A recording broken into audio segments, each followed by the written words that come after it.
What's up, guys? Welcome to another episode of Spark to Fire. Today, I'm here with Matt Plooster, Managing Director and Co-founder of Bridgepoint Investment Banking.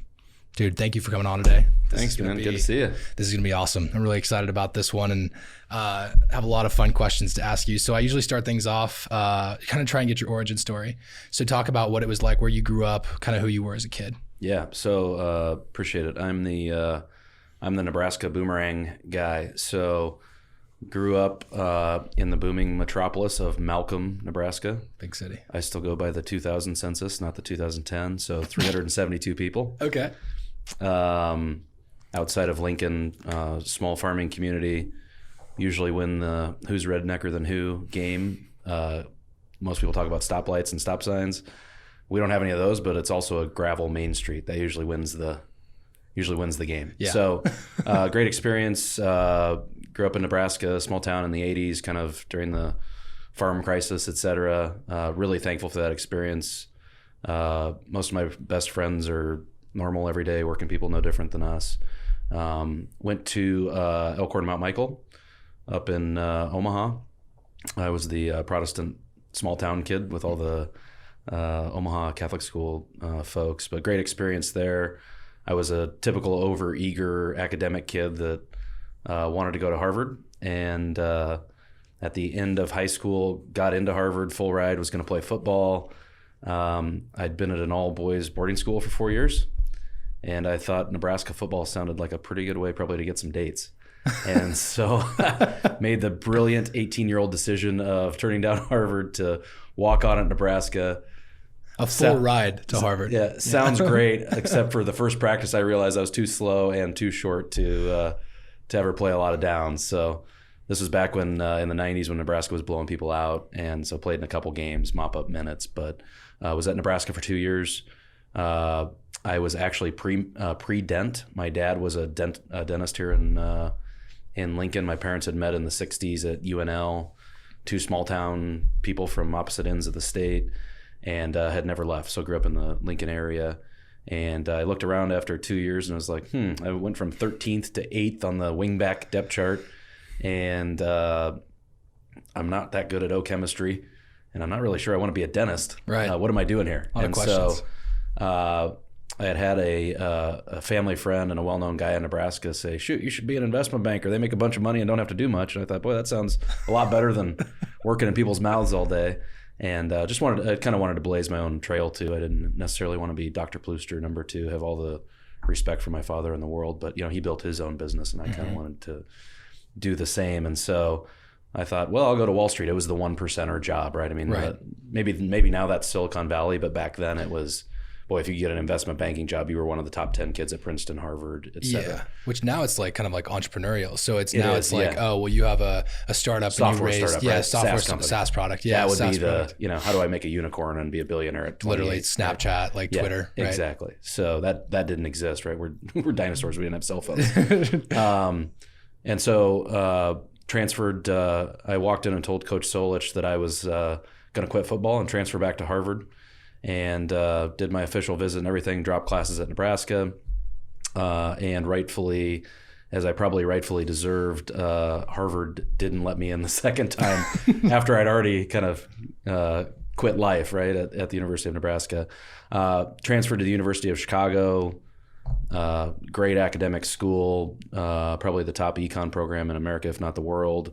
Got my butt kicked, but a great training ground. Mm-hmm. Back then, that was one of the feeder, the 15 top schools. So it was a feeder school to Wall Street. Right. Had one interview, got a job at Deutsche Bank. Didn't even know what investment banking was, but somebody was gonna maybe pay me $100,000 to do something. Couldn't believe it. Sounds great, right? Done Sign deal. me up. Yep. 100,000 back then too. Better, yeah, right. In yesterday's dollars, yeah. So better lucky than good.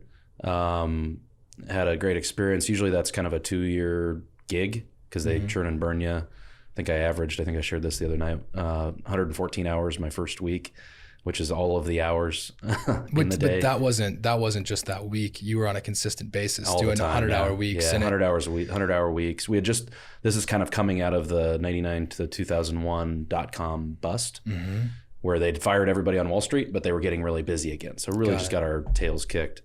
What did that look like? What was a day-to-day like for you working 114 hours? I mean, talk about that a get little in bit. at 8:30 or 9 a.m. Because he had been there till somewhere between midnight and 8:30 or 9 a.m. Very dynamic, working on large transactions, but junior guy on the totem pole, right? So great experience right in the middle of really impactful Wall Street Journal transactions all the time, but, run absolutely ragged. Can you give an example of like what your day-to-day was like for like one of your deals? Because I know you have I don't know, what's the number of transactions at this point? Yeah, 129 transactions and $41 or $42 billion worth of deals. So, working on an IPO of $1 billion company alongside of working on an LBO of, we did the LBO for Hertz, for example. So wow. Hertz used to be owned by Ford Motor Company. People probably don't remember that. But that was a $15 billion asset in the year $2000, right? So in the year $2000, it was I think the second deal I'd ever worked on. It was the second biggest deal that mankind had ever done at that time. Now you hear about $15 billion deals all the time, but it was literally next to when RJR Nabisco, the same thing was done with that company. This was the biggest thing ever done, right? Incredible. So I'm a kid from Malcolm sitting, in the middle of that, or when the big three. I was an automotive investment banker, so when Chrysler went bankrupt, all those discussions. I can remember being on phone calls and, is it $75 billion? I'll say it's 60. I mean, that type of just, really dynamic stuff. Incredible. And at a money center bank. So great experience, really thankful for it. It was really, really hard. I'm not sure I would want my kids to do it. Yeah. But this industry is totally an apprentice industry. There's no class at Nebraska or anywhere else that'll teach you how to do it. And so getting your ass kicked for 10 years doing it is the only way to learn it. Yeah. And it sounds like there was plenty you took away from that. Do you have any kind of defining moments inside of that where you took something away specifically, or was it just was it learning how to grind for 100-hour weeks and really do that much work? I think it's learning. A part of it certainly was the skill set, but part of it also was just tenacity and learning how to serve people and how it should be done. I think it's something it's like having a kid. You have to go through it to know how to do it again. Right. That would be it. I think there was a lot that we took from it that related to business practices and how we didn't want to run a company, right? Yeah. You learn from people that give you advice. You also learn from seeing people do things that you don't want to do. 100%. And, I would say it wasn't just the banks that we were at. It was Wall Street in general, probably still is a pretty broken culture where people are really pretty, solely focused on making money. There really isn't a culture. The investment banks have kind of turned into utilities at this point, right? They're just process machines. Transactional. Very transactional. Who are you impacting and for what? Even though the dollar numbers are big, is really hard to define. And it doesn't always attract what I would say would be the most high integrity folks that I would want to aspire to be, or for the folks that I work with to aspire to be. Unlike a lot of the people that you're dealing with probably today. Absolutely. And did you have any mentors inside of that? I think we talked about this a little bit at Capital, but did you have any mentors inside of that world that really brought you up and taught you kind of the ropes with that? Yeah, absolutely. I mean, there are a bunch of them, or several of them. I had an early mentor. I won't name his name, but I always felt like he was very talented. Big clients loved him, but he always kind of got the joke, right? He was never just the money focused guy. He's now a professor at a religious school. Made enough money on Wall Street to kind of go do something else. But he always, was kind of the fun guy too, who always kept it in perspective. And I think was always hyper focused on helping our clients and giving good advice, not just cash and fees. Not just making money. Yeah. And so from a faith-based person who was, I think, led by a lot of good things, and he was really impactful. And always, even though he had eventually left and gone to another large investment bank to run the group, always kind of aspired to be someone like him who never lost sight of the most important things, core values, what matters in life. When you get done with your life, I don't think you're thinking about checkbook or, what your asset manager tells you have. I think you're looking at what you did, who you helped. Yeah. And that's really, that's what's most important to us. I think about that a lot with minimizing regret.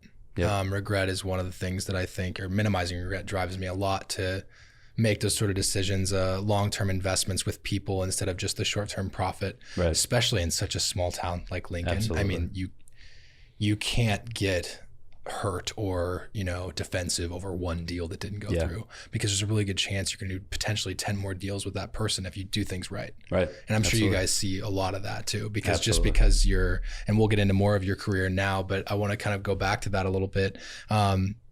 So you went up and you're growing in the corporate world. You're at Deutsche, working 100-hour weeks, doing some incredible transactions with some of the biggest deals, some of the biggest companies in the world. Yep.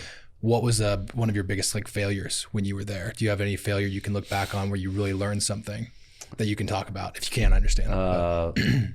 Lots of failures. In an apprentice industry, you learn how to do it by screwing it up. Right. And we talk to that about our young bankers. Talk about that with our young bankers all the time. Right. It's okay to screw up once, just don't do it 2 or 3 times. That's how you get better. Mm-hmm. Right. And look, even though, co-founder of the firm and I guess technically the top guy on the top of the org chart, I'm 38 years old. Same thing still applies today. Right. Mm-hmm. I don't have all the answers. It's a journey. It's about getting better every day. And so I think just the continuous pursuit of excellence, right? Like my favorite saying is pretty simple: get better. Everybody else is, right? Yeah. And if you're not, you're losing pace. Right. And part of that is just what are you here for? Right. And I think it relates a lot to just continuous personal development. Yeah. So I think that's the biggest thing of just continuing to invest and push into hard situations, uncomfortable situations, and using those as opportunities to grow. Yeah. Things that make your stomach churn, right? You're in the right spot. That's exactly it, right? Yeah. If you're cozy, you're probably not accelerating. That's exactly a great way to say it. So you are, like I said, you're working for Deutsche, running up the totem pole, putting in some crazy hours at work, and then you meet your future wife. And so talk about, we'll be interviewing her on here too, but I wanted to talk about from your perspective, what was that like? Because I believe she worked in the same organization. Is that right? Yeah. I mean, we were in part of a big bullpen where I could have stood up and yelled and she would have heard it. She would have heard it. Yeah. So talk about what that was like before and then after. Yeah. I mean, so there's a funny story with that. I think maybe shared it when we spoke. Yeah. This is what I want to do. Natasha's a very talented person. On Wall Street, when they hire people, they call it Super Day, right? And you get all the bankers to kind of go, 30-minute increments all day, right? 8 or 10 or 12 of these things. I think we had 10 people that interviewed Natasha, and I had been at the bank for about 5 years. Mm-hmm. So we call them managing analysts, right? But kind of felt like I ran the bullpen. Yeah. Or maybe was just angry and tired enough that I felt like that. But I was the only dissenting vote. We had 9 for hiring Natasha's and 1 against hiring Natasha's. I was the against. Yeah. I think that helped me later in our courting process. But that was a different day, and so it was obviously kind of hush hush that we had met and were dating. And but what a blessing! The Lord moves in mysterious ways, and so we look back on it very fondly.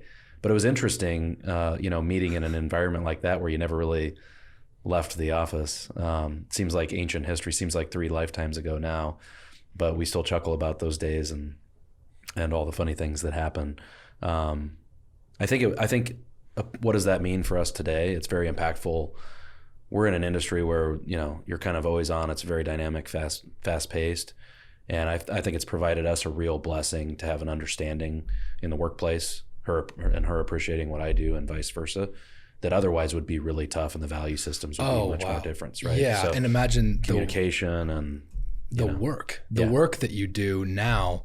Having somebody that understands working to that level, it's not a normal thing. There's people that are putting 78-hour work, and that's a long time. Yeah. That's double of 40. So you're doing almost 3 times as much work as the average person. Right. It helps to have a partner that understands and appreciates that. Yeah, makes it much more easy to be, not that it's easy, but it makes it much more compatible. Yeah, I think versus somebody who didn't have that perspective. So a real blessing. I think it really has helped us also just create commonality around message, around purpose, and what do we want to do with our lives and our family and our company. And so it's been really fun. And I think, the challenging times you learn the most, right? I think for us, it's defined what we want to get up in the morning and do. Yeah. And what why. you don't. Right. And what we don't. Right. Exactly. Well said. So you guys meet and you're consistently still working together at Deutsche, and what's kind of the next steps? What happens after that? I got fired. You got fired. Yeah. So I had lived in New York 3 times. Mostly was in Chicago. I'd lived in New York 3 times. This is 2008-9 time period.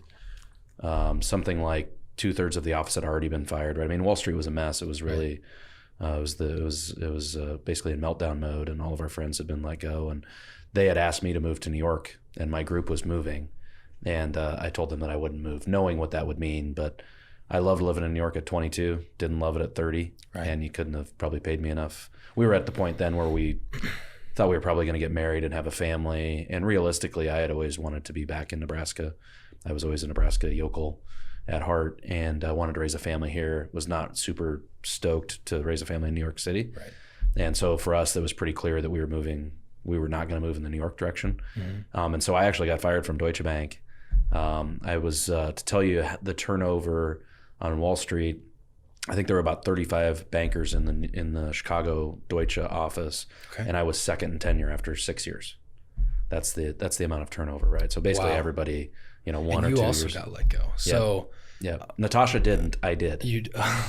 So I moved to Morgan Stanley in their investment bank. Stayed in Chicago. Yep. Which was a great experience too. Maybe number 1 or 2 M&A bank in the world. So along the lines of just apprenticeship and training was a real blessing. She moved to a private equity firm. So then we were living in Chicago at 2 separate firms. She ended up leaving her private equity firm. The bonus cycle on Wall Street had gone away from an opportunity cost standpoint. What do you mean by that? Explain that to our listeners a little bit. Basically, we went from making a lot of money to almost no money. Right. And you were fortunate just to have a job. Got it. Right. Because they're not processing a lot of deals. Not processing a lot of deals. Banks are losing money. They're hemorrhaging. They're cutting costs. And you're next. 82,000. Deutsche Bank was an 82,000 person bank. My God. And it's things happen then on the balance sheet that you don't have any control of. Yeah. The CFO is making the decision. Exactly. Not a HR. She had ended up then leaving her private equity firm, and we kind of just said, where do we want to live? And we wanted to live in Malcolm, Nebraska on the gravel road. So we pushed the eject button from Chicago and moved to a gravel road, took 6 months off, remodeled the house I had grown up in. And so it was quite the change. Yeah, I bet. So we had a Chicago Range Rover parked outside of a little farmhouse with no garage. Your neighbor's like, who the hell are these people? Who the hell are these people? Yeah, exactly. The cop just waited for us, right? But can't wait to bust. It was really just an intentional decision on, and probably, if you were to give somebody career advice, probably not a good one. Why? From a quantitative perspective on expected lifetime earnings or something, probably wasn't the wisest move. But to us, money isn't everything. We wanted to live here. A parallel move to some other large bank, some other investment firm was way smarter in terms of dollars and cents. Yeah, but right. It's not what it's about. Yeah, because you're kind of jumping off the train, which is a really good train. Right. Yeah, it's a great train, and like you become kind of damaged goods as soon as you jump off for a little bit too long. I'm guessing. Yeah. Yeah. Exactly. So you get to Nebraska, back home. What happens next? Took 6 months off, built a garage. Just did some man shit. Just got your hands dirty. We still had our house in Chicago, so we're kind of going back and forth, but really just kind of evaluated what we wanted to do and just decompressed for a couple months. And we decided that we were good at what we were doing, and if we could do that with real purpose and use that skill set to do impactful work, that was something that we thought we could really help people doing, and there was a needed service. Yeah. We set out to build Bridgepoint. And this is kind of your spark to fire moment, which is what this show's all about. People taking their idea or their concept into reality. You had already built up all of this expertise and experience in the investment banking world, but you decided you're this good at it. You're going to have to create something out of it though. And from what I remember about your conversation earlier is that you weren't just making a business, you were making a market. Bingo. People didn't even understand it. Yeah. My parents still don't know what investment banking is. And there's still tons of people that don't. Right. And so, it was, and keep in mind, I was 29 years old. Natasha was 25 or You were 29? 29. Yep. When we started. Yeah. I'm still only 38. I'll be 39. You're a young dude, and you've done a lot that quickly. And that's what's wild is, so when you got to Wall Street at what time at Deutsche? How old were you?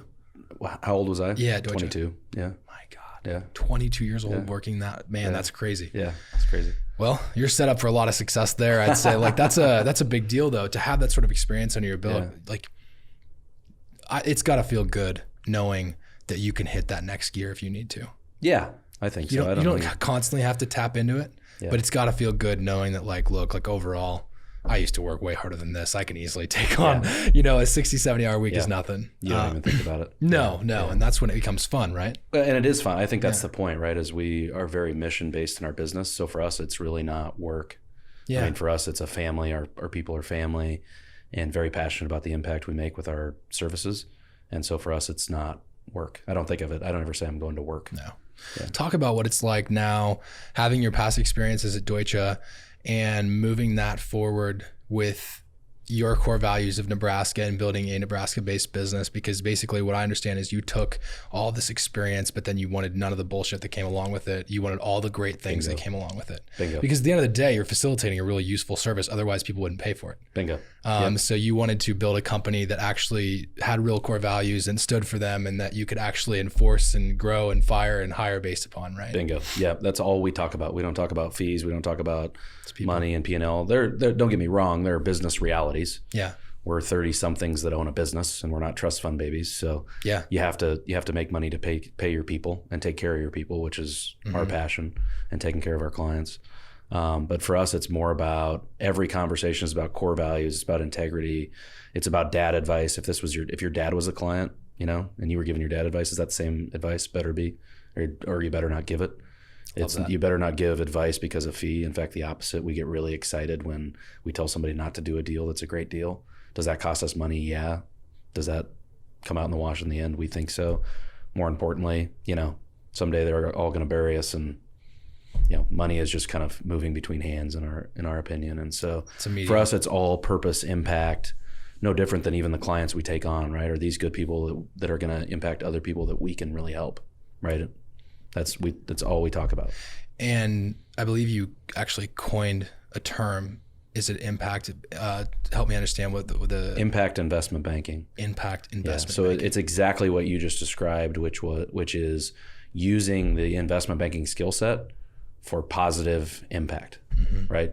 Traditionally, I would say on average, the skill set of investment banking has been used to make really rich people a little bit richer, right? We want to use that for the private family-owned third-generation company in Columbus, Nebraska, or Scottsbluff, Nebraska, or North Platte, right? I mean, everybody's heard the Cabela's story. That's not a good outcome. No. Right? So how do we keep companies here? How do we grow companies? How do we positively impact generational wealth? Those are all things that we get really excited about. So we sit on the side of the table, usually of Midwest companies, and beat up people in New York and Chicago who are writing big checks. Yeah. And we've got a real passion for that. That's super fun, right? I bet. But there's also something too. These are really, niche, sophisticated solutions. We're also guys that can name the left tackle on the Nebraska football team and are relatable. And I still live in Malcolm, Nebraska, and drive my ATV around town. I know how to have a normal conversation.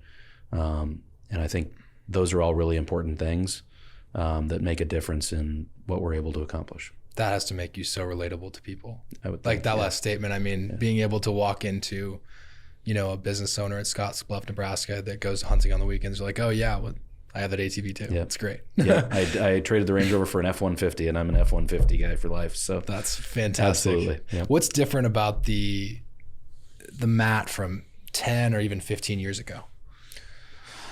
Oh, I think motivation, value system, right? I mean, I think it's a pretty natural evolution that why you wake up in the morning at 22 is not why you wake up in the morning at 42 or 62. We hope, right? Yeah. And I have no doubt that that's just going to continue to evolve, right? But, you go from scarcity mentality of I've been a student and non-productive. How do I be productive, right? How do I make money? And everybody's money driven. Yeah. We like to have nice things, but it's not the why anymore, right? It's more about taking care of people, helping people. Natasha and I really are pretty fundamentally focused on who are you helping? I think that's the fundamental question. There's a really good Martin Luther King quote we've got on the wall down at the office, but that's my passion. That's her passion. I think that's the passion of the people that work for us. And sure, they're very type A driven, talented, smart people who deserve to do well. But it's not the why, right? I mean, they could all move to Chicago and go do what we do. Everybody that works for us, we've all got a real passion of, hey, let's do really important work and build something special together, helping people. That makes for a great mission. It probably applies to a marketing company, an investment bank, right? It's not probably that dissimilar. It's just a different service. Yeah. There's a couple of different ways you can go about doing business as a marketing company from my past experience. And what I've seen a lot of companies do, where I've seen them fail, is they don't think in long-term relationships. They don't think in 10 years, a company that you just worked with might be worth $10 million. They think, oh, well, they're just a small company, we'll just take advantage of them in the short term so we can pad our pockets and move forward. Right. I'm a big believer in the opposite. I think a lot like you do in that sense of, even doing business with a past business of yours and now getting this opportunity is literally a prime example of how I think and why I think that way. It matters, right? People do, money doesn't. Yeah. And that's and obviously it's people first, business second. Yeah, it's a medium, right? And you need it to be successful, and that's how people measure that's how a lot of people measure the points. But I'm a pretty big believer in people over profit. Amen. Yeah. If you could make a phone call to 22-year-old Matt, what would you say to him? Be patient. Yeah. Be patient. My dad always is kind of my hero and mentor. Always said, wait till you get some gray hair. You're always in such a hurry, which is funny because he was always in a hurry too, right? Very similar. Weird. There is something to time and business and experience. And, my advice would be enjoy the journey, right? Really invest in it. I think a lot of people at 40, we still sit around and talk about what we were doing at 22, right? All my best friends who mostly are business owners. Yeah. Best thing in life is being married and with kids, but the best stories are when you're 22. Yeah. Those times, everything in life is relative, right? Money is relative, experiences are relative, but those times are fundamental, I think, life experiences. And so don't be in a hurry about where you're at or the destination, right? Enjoy where you're at the moment. Live in the moment. Every day is a gift from God, in our opinion. Yep. And so live it and enjoy it and soak it up and have some peace in the moment. Yeah, that's actually what I've found recently for myself too, is what I would describe success as is, the fulfillment of your own true potential and peace, those two things together. Because if you know what it's like when you're not at peace, and there's so many different things that can throw you off that way. But if you're not going out and chasing what your full potential is, I think ultimately, I know from my standpoint, I'm going to be unhappy. Yeah, absolutely. Just achiever mindset. That absolutely. Sort of thing.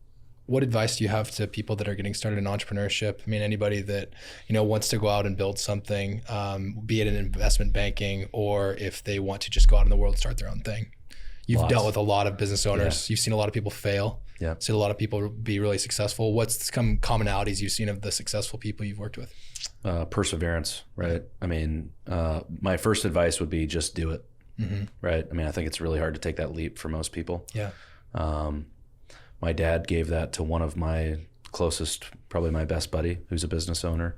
He gave that in what way? He gave that advice. He kept talking about it, and he said, "Just do it. Just do it already." Yeah. Yeah. So inevitably, there's a leap of faith there that's going to be uncomfortable. Press into it. You can always go back to a job. 2, don't do it if you're not really, really tough. It's going to be hard.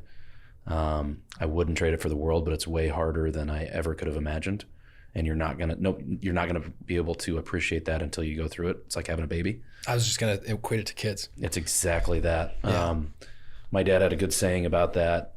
Favorite saying: "You better be tougher than the weed that's growing in the crack of the sidewalk." And because that some bitch is getting stomped on every day. Stomped on and sprayed. It's still coming back. There's no dirt to grow in. Yeah, that's great. So perseverance, you better be really tough. And I'd say it's not for everybody. 100% of people probably shouldn't be business owners. And by the way, there's probably a pretty good chance you're going to fail. The failure rates are pretty crazy. I think 90+%. But it's also highly rewarding. I think if you can really define what you're about and how you do it, and why you do get up in the morning and who you can help. And so those would be a couple pieces of advice. Yeah. That could go on and on, but I think those are some of the most important things. I'm assuming you're a pretty well-read guy. Yeah. Although not as well as I would want to be. I've got an ongoing stack of books on various nightstands that I continue to add to. Yeah. But I have a total passion for best practices, continuous development. We've got a success coach on staff. That's not how I grew up. On basically part of the team. works with our entire team. That's incredible. It is. It's neat. What's the curriculum like with that person? Talk about I have that. no idea how to describe it. It is soft, and we're math, Soft skills, finance. It's totally soft. It's totally personal development. It's totally pushing into, vulnerabilities and fears, and whether it's public speaking, right? Whether it's confidence with your team, whether it's confidence in selling, whether there's perhaps turmoil in a deal or in a conversation. It's been super impactful for us, both personally and professionally. Wow. If anybody watches the show Billions, Axe Capital, she's the kind of that person. We've got that in all the good ways without the end around. We've seen it be really impactful with all of our people. At the end of the day, whether you're the president of the United States or, the other end of the spectrum, we're all people that are all dealing with their own crap, right? And everybody has coaches and people they look up to. Amen. Everybody's got those people. That's really interesting. Back to that whole personal development journey. And so the reading question, have a lot of books. Yeah. The one on my desk right now is a Harvard Business Review about listening. I'm a good talker and I'm not as good of a listener. So very practical things. But yeah, I would say a passionate learner. Yeah. Just recently given timeline, and we've got 3 little kids and businesses, et cetera. It's been more listening and kind of interactive with a success coach, but absolutely. You got to be getting better, right? 100%. Yeah. That goes back to your thing. You got to get better because there's somebody else that is. And so that's really interesting you said that, because I just gifted the book yesterday, Blue Ocean Strategy or Blue Ocean Theory, to somebody and talked about that. I'm sure have you read that one yet? I haven't. I own the book and haven't read it. It's in my stack. It's phenomenal. It talks about, you're already executing a lot of the process from what I've seen. It talks about basically how it's your big red ocean that they're talking to about avoid is on Wall Street. Yep. It's in Chicago. Sure. And it's in New York, and you being in the Midwest, being a Midwest focused company with your core values and putting the people first over profit, you're already doing a lot of what the book talks about, but it'll be a really fun read for you to be it's a famous book. Yeah. Oh yeah. And Harvard Business Review people wrote it. Really? Their stuff is brilliant. Kim, I think, is the last name of one of the people, but yeah, great book. Highly recommend that. And so I'm reading a book too that's called So Good They Can't Ignore You by Cal Newport. Talks about why you shouldn't why follow your passion in career is bad advice. And it's interesting because it talks about how you should become a craftsman at something and really, build up career capital at something that's unique and special, kind of like investment banking, where it's very, it's rare and of high worth. Should you find something that's unique and niche that you're passionate about? I think that what the whole kind of theory behind the book is that if you get lost in the work of whatever it is that you're doing, you'll build career capital and you'll be able to find whatever the adjacent possible is what they call it, the adjacent possible of what's kind of right next to your passion. For instance, if I like to build a media company, every company that I would invest in, I could use my media services to help make that investment better and grow that company. That's my adjacent possible. And an example, I had no interest in doing anything media related until until I had worked 2 separate jobs, nothing to do with either of them. Yeah. So it's really, and the book really hit me hard like that because you literally went into investment banking. It's like, well, I heard I make a lot of money and don't do much. Absolutely. you know, but you ended up loving it. And you can call that luck. But at the end of the day, you put in a hell of a lot of work to be able to earn, the ability to be really good at it. Yeah. And I think that's what that book talks a lot about. I'll get it and add it to the list. Yeah, man. Absolutely. Absolutely. Or the stack. What motivates you now? You had a lot of things that motivated you before, money. I was a huge motivator. You're an investment banker. What motivates you now, specifically in in the last year even? Helping people. It sounds pretty basic, but that's what motivates us. Yeah. A big piece of motivation for Natasha and I and our team is our team, right? Providing them amazing opportunities. They're amazing people that are uber talented, that can do a lot. We're a pretty young culture. We've got folks as old as 71 years old on the team.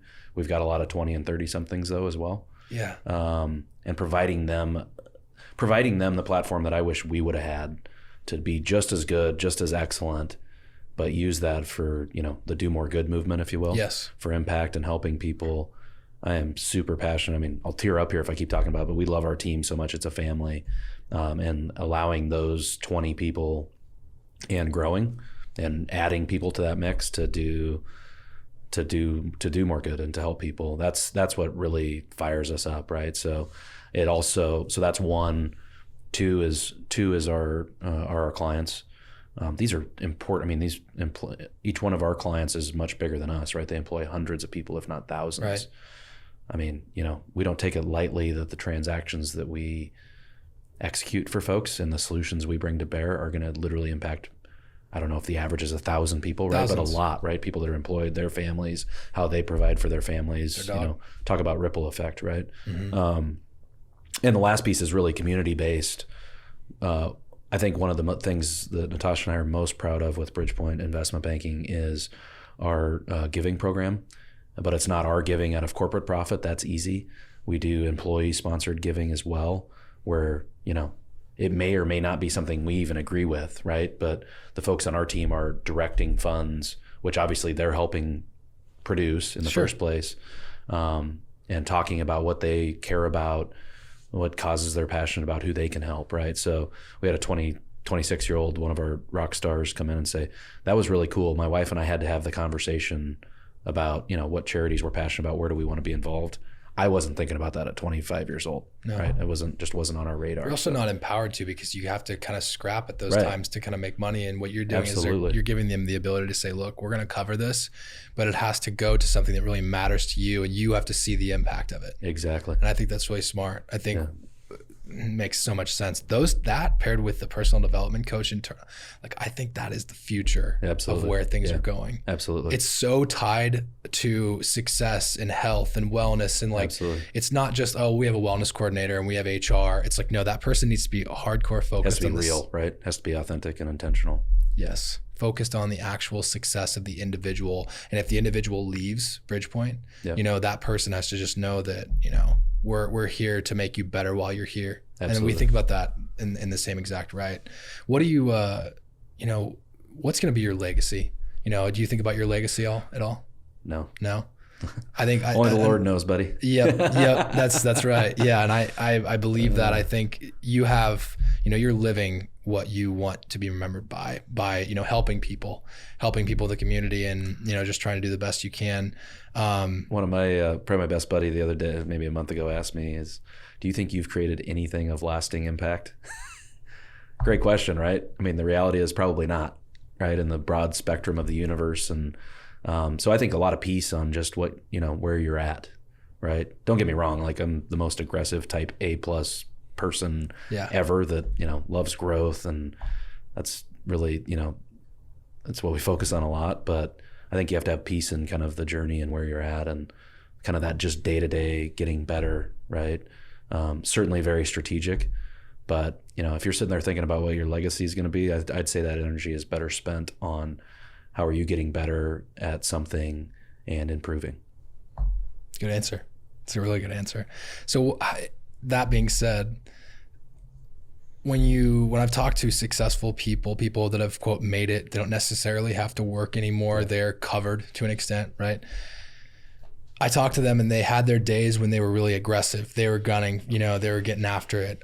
For instance, the difference, I would say, like a good example would be like Joey Hausman, when he was in the work every single day. He was working on projects, involved on site for 10 or 12 years. Yeah. Now, not so much, right? Yeah. He's taken a step back and empowering his team to do so. I'm sure you do a lot of the exact same. Absolutely. Do you think that those two things, you have to go through that period of when you're grinding and focusing so specifically on it? Or do you think that you can kind of incorporate that?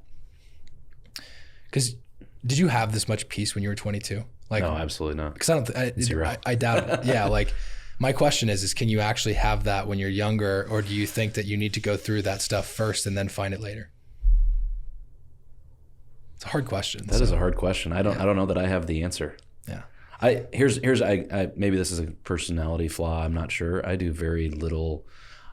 I think we're very good at being honest about wins and losses and what do you learn from them. Mm-hmm. But I never sit around and look in the rearview mirror and say, what if? So it's hard for me. I've never really thought about my 22-year-old self. I don't know. Yeah. One of my last questions for you is, does work-life balance exist? Yes. Okay. How It so? can. It can. It can. When It's you're, hard. When you're It's my hard, and I age- think you have to be very disciplined about it. Okay. So I'm going to ask it in two contexts. Please. You're 22 to 29, 30, whatever. You're growing something from nothing, very similar to when you came back and started Bridgepoint.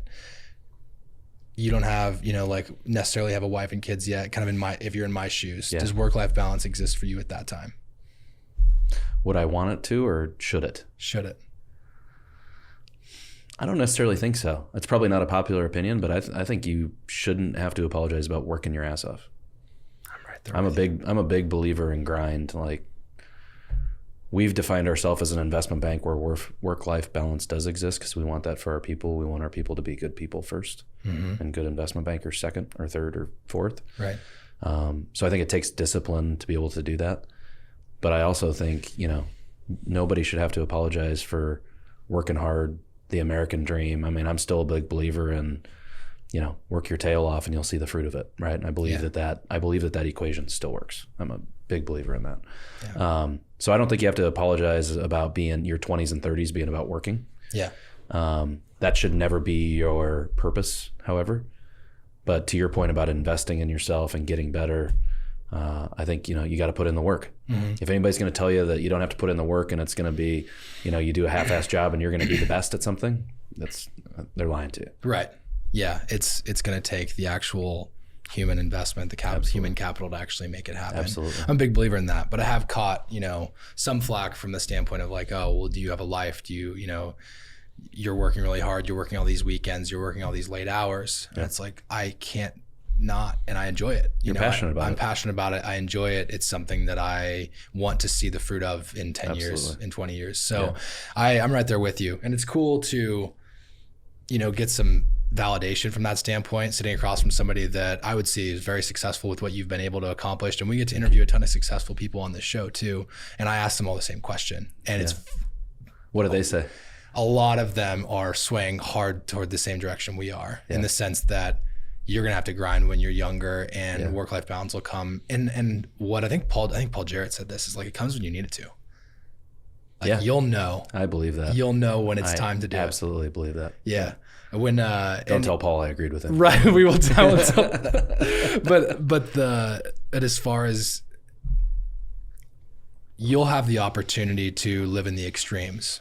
You'll have the opportunity to spend a day with your kids when realistically at a 9 to 5 you should have been in the office. But you're also going to have those times when it's 3 o'clock in the morning and you're still working your ass off trying to make something happen for yourself that people wouldn't call that work-life balance. But I like to live in the extremes that way too, and I think that's cool to, like I said, see that validation and see that that's worked for people. But that's going to old mentor of mine, a very successful Omaha guy that everybody knows, think a lot of him. He said your 20s and 30s are for working, they're not for golf. Amen. I'm with you. I'm with you right there. I don't think I can end it any better than that. Thank you guys so much for watching. I hope you enjoyed this episode. You can find us at Spark to Fire Podcast on all social media. And as usual, keep striking.